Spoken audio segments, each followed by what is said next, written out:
Olá pessoal, nessa aula da disciplina de produção de monográfico iremos falar sobre sistemas de criação e raças e melhoramento genético em suínos.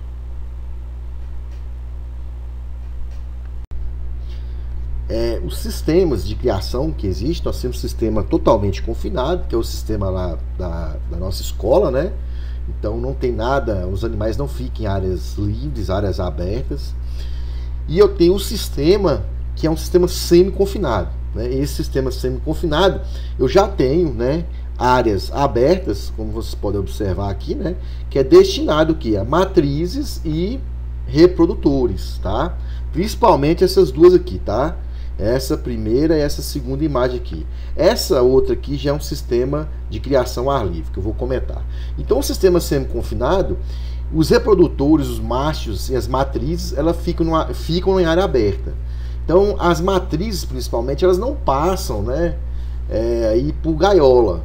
Então, o objetivo do sistema semi-confinado é reduzir esse estresse do animal ficar em gaiola e melhorar os índices reprodutivos, o que? Fazer com que ela entre em cio logo após a desmama, né? Que ela tenha a concepção o quanto antes, né? Para não ter atraso reprodutivo, que tenha uma boa quantidade de leitões nascidos com bom vigor, né? Com bom peso. Então, esse sistema semi-confinado, existem piquetes, né, que são áreas que tem alguma cobertura vegetal, precisa ter cobertura vegetal para proteção do solo, né, e que esses animais, esses reprodutores, machos e fêmeas, ficam ali nessa área, tá? A partir desse momento, a lactação, né, a gente já tem ali um sistema que é na gaiola. Então, a fêmea, quando pare, né, ela vai para o sistema de gaiola, até antes, né, em torno de 5 a 10 dias antes, ela vai para a gaiola, já se preparando para o parto. Então ela vai aleitar, né, ela vai alimentar os leitões, né, nessa fase de amamentação, e depois, né, do nascimento até o abate, esses animais são confinados, igual lá na escola, né? Depois esse animal desmamado vai para a creche, depois ele vai ser recriado, engordado nessas baias, né, de alvenaria, de concreto. Então, igual nós temos na escola. Outro sistema é o sistema intensivo de criação ar livre, né? Qual que é a característica do sistema de criação ar livre? Né? Aqui tem uma imagem, esse sim é um sistema de criação ar livre, né? Que ele tem como vantagem aí o número reduzido de edificações. Então, ele tem um custo de investimento inferior, né, comparado com o sistema semi-confinado e o sistema totalmente confinado, que é o que nós temos na escola, né? Então, eu preciso de cerca. Essa cerca ou vai ser uma tela, né, principalmente na fase, no piquete maternidade, ou cerca elétrica, tá? Onde eu tenho os animais de maior porte.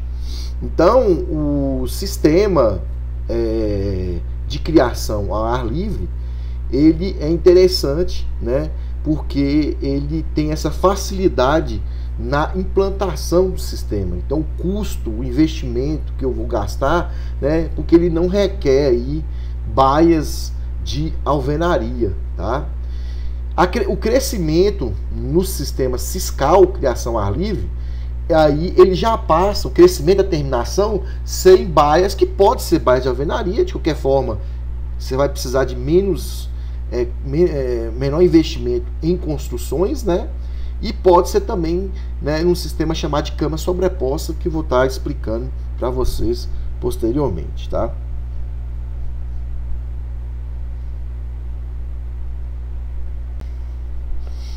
Então, o sistema de criação ao ar livre, né, que tem uma imagem mostrando piquetes com matrizes, eu tenho piquetes com reprodutores, e com eles eu posso construir, fazer as divisórias com cerca elétrica, né? Então ela é suficiente e de baixo custo.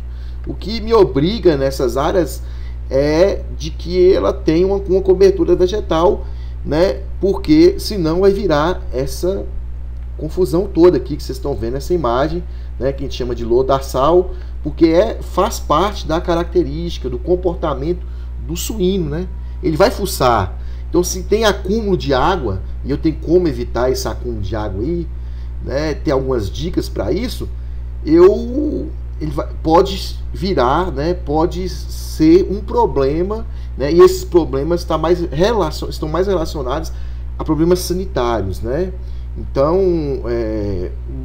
o suíno, por ele ter essa característica de comportamento, é importante que tenha uma boa cobertura vegetal. E outras dicas eu vou passar para vocês para que evite esse problema que a gente chama de lodaçal, tá?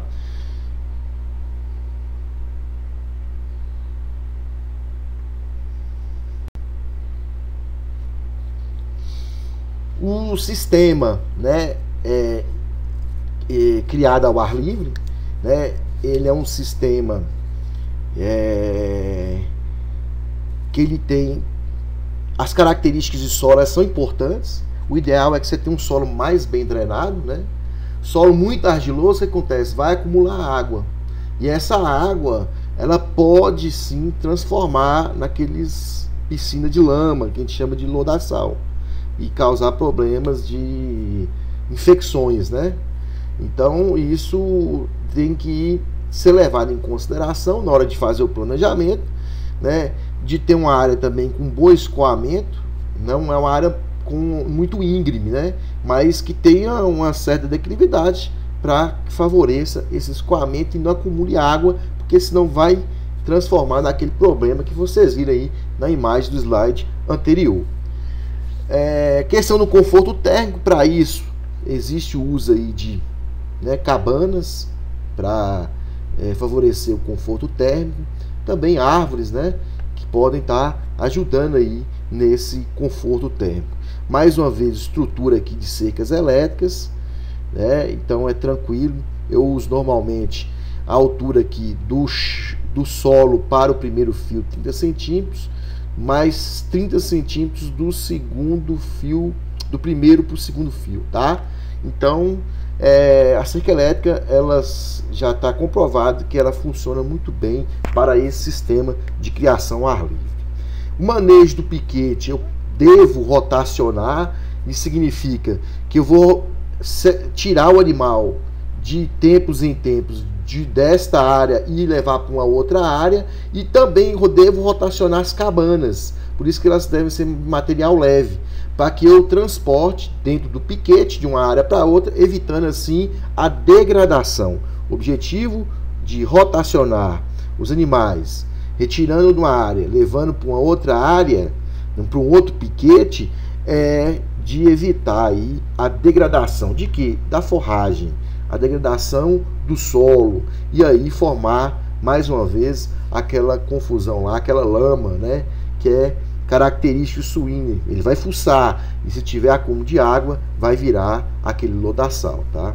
Monitorar a cerca elétrica, coloquei aqui, destaquei como ponto importante, porque ela precisa ter choque, né? A cerca elétrica sem choque não vale nada, ela precisa ter um choque. A característica da cerca elétrica, ela funciona com baixa amperagem, né, e com alta voltagem. Então vou falar aí, para ter efeito moral, acima de 3.500 volts, né?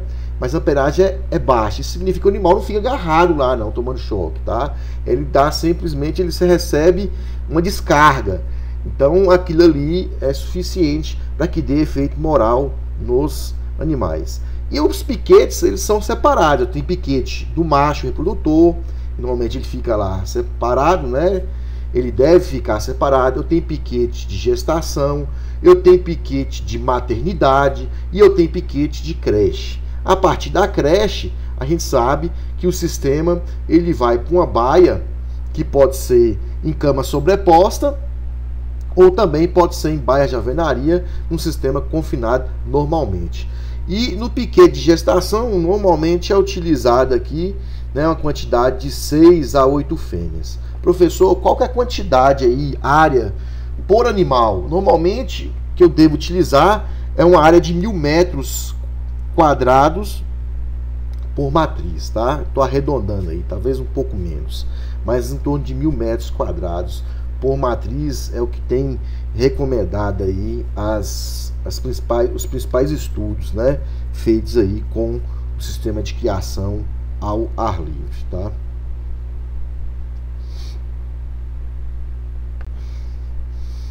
O sistema de criação, né, ao ar livre, ele tem os mesmos problemas, tá?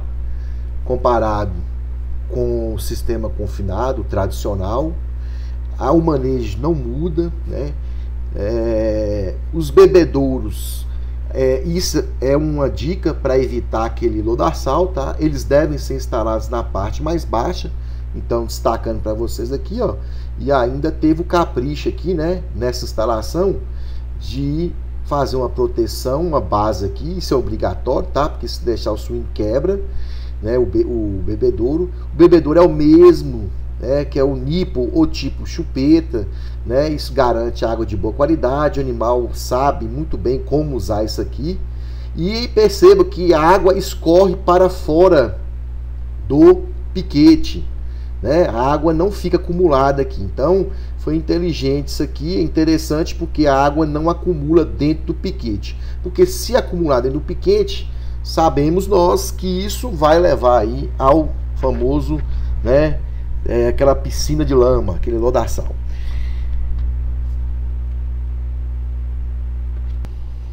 No controle sanitário, é o mesmo sistema do confinado, tá, pessoal?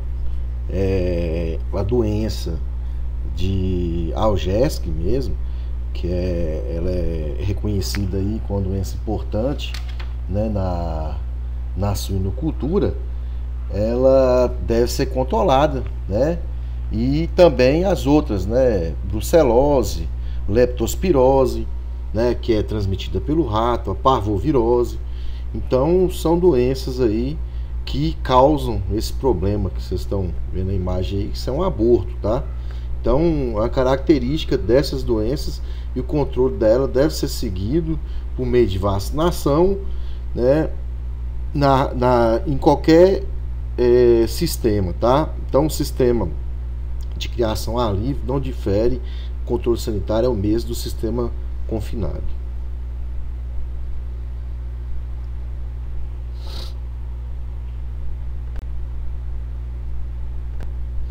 E nesse sistema aí, que é a cama sobreposta, né? A criação em cama sobreposta, ela tem algumas características, né? O sistema de cama sobreposta consiste na criação de suínos em leito formado por maravalha ou qualquer outro material que tenha o bom potencial de absorção de umidade, né? Então tem palha de arroz que pode ser utilizado, serragem, né? Desde que seja de granulometria mais grosseira, sabugo de milho. Então a gente tem aí alguns materiais que podem ser utilizados na cama, né, sobreposta, tá? Então em regiões, né, mais quentes, né, a gente costuma fazer uma camada menos espessa, né, em torno aí de 20, 40 centímetros, enquanto em regiões frias essa camada pode chegar até 1 metro, vai depender da região. No caso da nossa região, a gente trabalharia aí, né, com a camada mínima aí de 20 centímetros, tá? Por que disso? Porque a cama, na verdade, à medida que o animal ele vai liberando seu excremento, urina e fezes, aquele material vai passando por um processo de compostagem, né? E isso depois vai se transformar num adubo, né? Depois que eles passarem por essa cama, vou mostrar a imagem depois que vocês verão bem aí como é que a cama nova e depois de um certo tempo de uso, qual a tonalidade, a cor que ela fica. Por quê? Porque ela passa por um processo aí de decomposição, um processo que a gente chama de compostagem, tá? Nesse sistema a gente tem aí algumas vantagens, né? Principalmente o menor custo de investimento com edificações, chegando até 40% na redução do custo, né? Eu tenho um melhor conforto e bem-estar animal, porque o animal ele fica naquele ambiente, né, que ele sente bem, ele sente confortável. O animal pode fuçar. A principal característica de suíno é o que? Ele é fuçar. Então ele está nesse ambiente, nessa cama sobreposta, ele permite esse bem-estar, né, do animal expressando assim seu melhor potencial genético, né? E tem aí um menor tempo também que eu vou gastar com mão de obra. Afinal, na cama sobreposta, eu vou revirar essa cama aí uma vez por semana, talvez um período até mais prolongado, vai depender da quantidade de animais aí, né? Que normalmente eu gasto uma área um pouco maior, comparado com o sistema confinado em baia de alvenaria, tá? Em piso de concreto. Então essas seriam as principais, né? Na cama sobreposta não preciso ficar raspando e nem lavando, né, o piso diariamente. Então tem um menor tempo aí gasto com mão de obra. Como desvantagem, eu tenho um maior consumo de água, né, em torno de 15%, um consumo maior comparado com o sistema confinado em baias de concreto. E porém isso acontece por causa da característica da cama, que ela vai se decompondo, principalmente no início. Aquilo ali gera calor, a decomposição, né, a compostagem do material, e isso, pelo fato de gerar calor, os animais acabam tendo, né, aí um consumo maior de água, e requer um bom nível sanitário também, uma vez que eles podem dar problema aí de linfadenite, né, que é uma inflamação, que isso no frigorífico ele pode levar à condenação de carcaça. Então, né, identificou-se com os estudos problema sanitário, mas que ainda é extremamente utilizado nas granjas pequenas, em várias granjas, principalmente no estado de Santa Catarina, tá?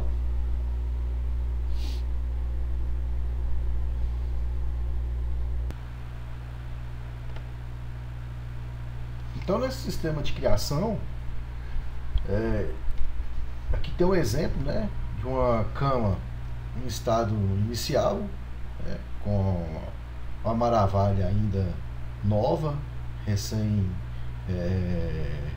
colocada, né, aqui na baia, e já num estado bem avançado aí, né, de decomposição. Provavelmente aqui já tem um material mais estabilizado, já não gera tanto calor. Então a liberação de calor é mais comum na fase inicial, onde eu ponho essa maravilha, né, e os animais irão, né, excretar, né, urina e fezes aqui, e aí começa a ter uma geração de calor maior, e em função disso que a gente tem um maior consumo de água. Então era só para vocês terem noção aí e comparar uma cama nova e uma cama já bem utilizada, né? Isso aqui é um excelente adubo que pode ser e deve ser aproveitado aí, né, nas propriedades.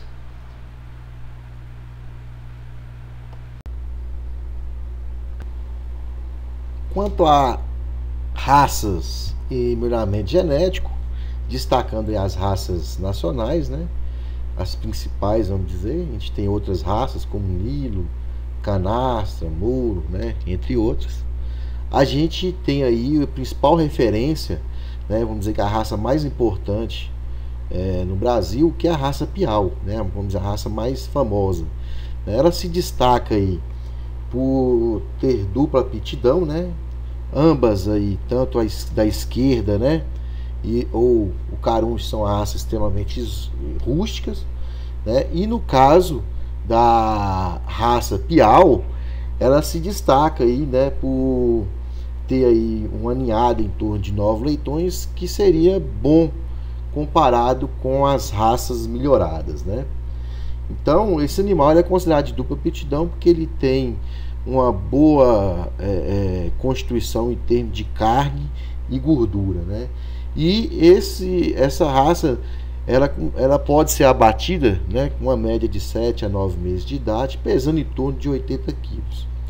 Já a raça Caruncho, ela é uma raça de pequeno porte, é um animal também rústico e com grande produção de gordura. Então ele é que a gente chama, né, ambos são porco tipo banha, tá? Mas o Caruncho ainda tem ele tem uma conversão do alimento, tem uma deposição de gordura ainda superior à raça Piau, apesar de apresentar algumas características semelhantes. No caso da raça, né, caruncho, ela não é, recomendada aí o cruzamento dela com raças maiores, né? Vamos dizer aí, cruzar com Duroc é interessante? Não, por causa que ela tem aí, ela vai com certeza, devido a ser uma raça de pequeno porte, ela vai estar apresentando aí problemas no parto, tá?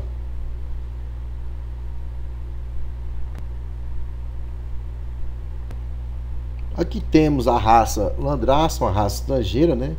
Originária aí da Dinamarca, a orelha tipo céltica. São animais de grande porte, né? Tendo aí de um até dois pares de costela a mais comparado com as demais raças. Isso é interessante, que eu tenho um animal com a carcaça mais comprida, né? E isso pode ser uma vantagem, pensando aí em cortes nobres da carcaça, tá? As características de desclassificação é que a associação que tem registro da raça não se permite aí pelos ondulados, orelhas muito grandes e pesadas, né? Então isso é critério aí que desclassifica, né, a raça. Tem uma ótima capacidade de ganho de peso. As fêmeas, elas são prolíferas, né?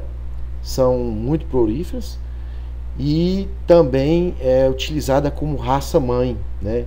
E é raça mãe em função dessa excelente habilidade materna que tem a Landrace, né?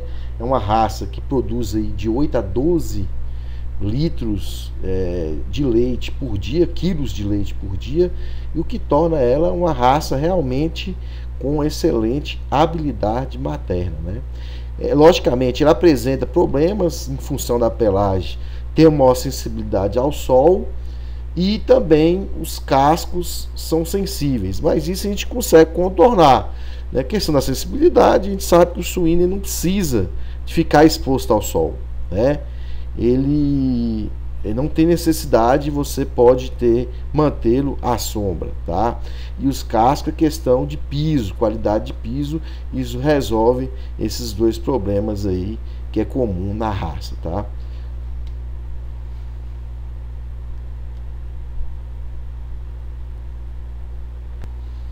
Quanto à raça Lard White, né, de origem inglesa, o pedigree veio a partir de 1984, né, que já teve aí pôde definir a grade genealógica de origem da raça com os pais, os avós, né, isso que a gente chama de pedigree, que é a grade genealógica, a definição da grade genealógica, e orelhas médias em pé do tipo asiática, pescoço curto e papado, tem um perfil côncavo, né, destaques pela rusticidade e sensível à fotossensibilidade, semelhante à raça Landrace, tá? Mas porém é uma raça mais rústica. Ela apresenta menos problemas de casco e de aprumos comparado com a raça anterior, que é a Landrace, né? Características reprodutivas também são muito semelhantes aí à raça Landrace. Aqui a raça Duroc, né? Uma raça interessante devido à sua rusticidade, de origem americana, as orelhas médias dirigidas para frente, do tipo ibérica, né? Foi uma das primeiras raças, a primeira raça a ser importada, né, em 1956. Peso de abate vai entre 4 e 5 meses, chega aí, fica entre 70 e 90 quilos. Tem uma cabeça média, pescoço curto, um corpo bem comprido, né? Considerada uma raça pai, né? Por que raça pai? Ela traz melhoria aí na qualidade da carcaça, né? Ela fornece músculo com teor de gordura interessante, que a gente chama de marmoreio, que é a gordura entremeada nas fibras musculares. Então isso é uma característica aí, né? Que é uma raça que imprime bem essa característica, tem um bom ganho de peso, né? Então por isso, né, que ela é aí considerada uma raça pai. As fêmeas, né, ela tem aí tetas cegas, invertidas e também de pouco leite. Então não é nada interessante, por exemplo, uma fêmea Duroc, né? Então ela é mais usada para fazer cruzamento do Duroc, por exemplo, com Large White, e aí sim eu vou estar imprimindo uma boa característica para qualidade de carne.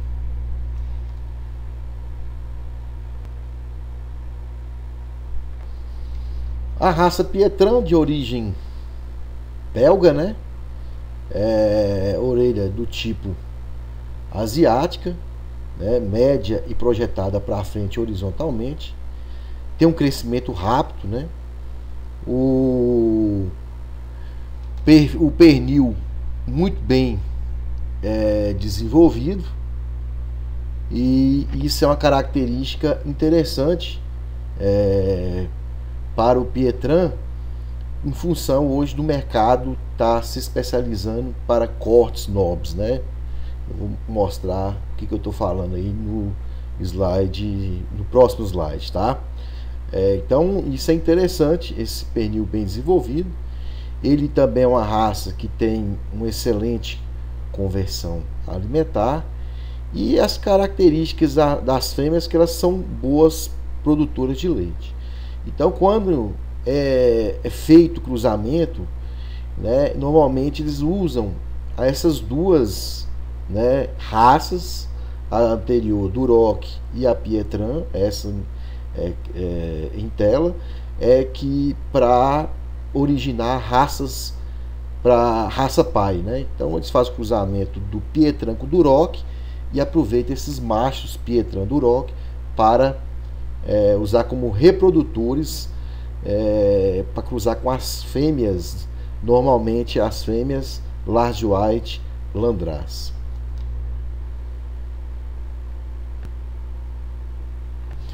Então, o melhoramento genético ele se dá através de cruzamento também entre raças, né? E um dos cruzamentos, né, a primeira geração que a gente chama aí produção de F1, as linhas fêmeas, né, elas se destacam porque nas linhas fêmeas eu busco características reprodutivas que interessam para o produtor de leitão, por exemplo, né, ou para a granja de ciclo completo. Porque eu quero fêmeas prolíferas, porque eu quero fêmeas que tenha uma boa produção de leite, né, que tenham leitões pesados ao nascimento, mas principalmente que desmame uma quantidade de leitões interessante para o sistema, né, para a boa eficiência do sistema, 10 a 12 leitões, e esses leitões que sejam pesados, né, um leitão com boa saúde. Então vamos falar em 6, 7 quilos, né, com 21 dias de amamentação. Então eu quero fêmeas, eu preciso de fêmeas com essas características. Então para isso eu tenho, né, aqui, né, o Landrace cruzamento. Isso aqui é uma grade genealógica, né, que vai originar o que? O F1, né? Então eu tenho os pais e os avós.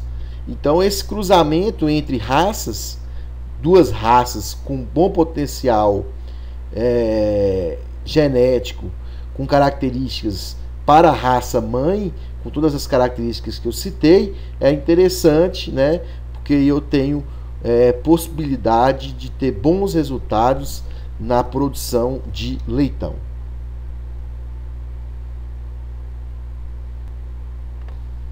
Da mesma forma, pessoal, eu tenho os cruzamentos efetuados entre as raças reconhecidas como raça pai, né? Então aqui, ó, mostrando aqui o Pietran, e eu tenho Duroc, o cruzamento entre o Pietran e Duroc, né? Eu posso fazer cruzamentos diferentes, né? Então eu tenho o que a gente chama também da geração F1. Então o F1, se eu cruzar um Pietran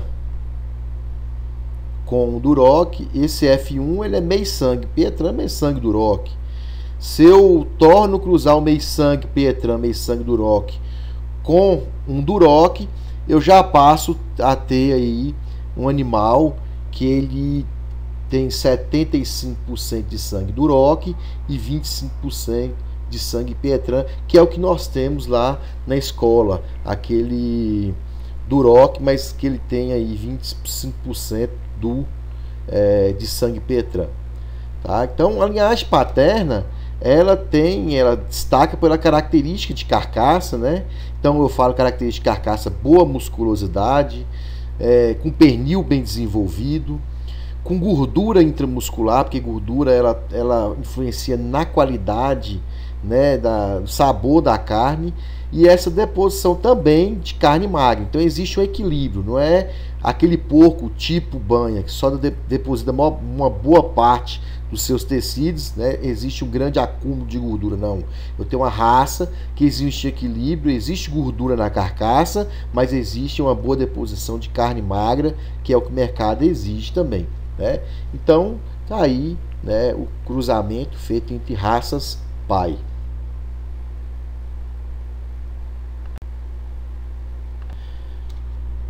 Então, quando a gente fala em boas características de carcaça, nós estamos aí querendo o que? Cortes nobres do suíno, né?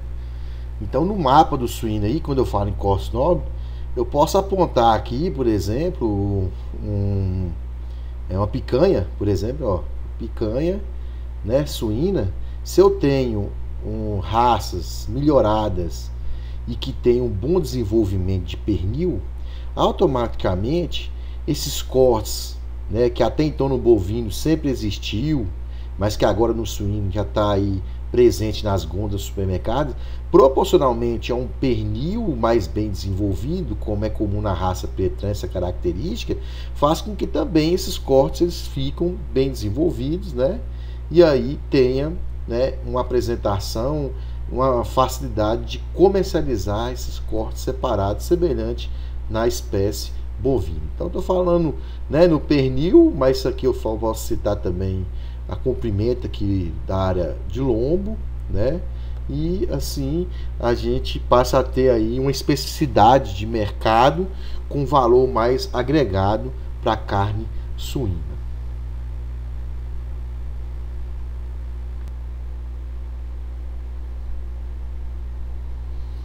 Então, no melhoramento genético, a gente tem que levar em consideração também as características fenotípicas, fundamentalmente as características fenotípicas. Por exemplo, escolha de uma matriz, é importante que você leve em consideração principalmente a conformação, né, a questão do aprumo é importante, mas a conformação dos tetos, por exemplo, né? Então, tetos, eles obrigatoriamente tem que ser tetos funcionais, que você tem aí o que uma avaliação e que permita você perceber que existe sim, né, uma abertura que não tem obstrução, né?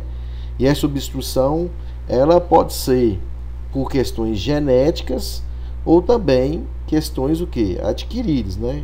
Como assim adquiridas? Por uma questão, por um trauma, por exemplo. Se eu tenho uma baia, um piso mal construído, o atrito ali, né, os animais ficam deitados boa parte do dia, esse atrito pode levar a algum trauma, e aí, né, eu ter uma obstrução aqui, uma queratose, né, como se fosse um calo formado na extremidade do teto, obstruindo a passagem. Isso vai interferir aí, né, eu vou deixar, né, com que eu vou prejudicar aí a funcionalidade desse teto, né? Ou então aqueles que são imperfurados, né, chamado de teto cego também, que são tetos não funcionais. Então são características importantes na escolha, né, de uma matriz suína.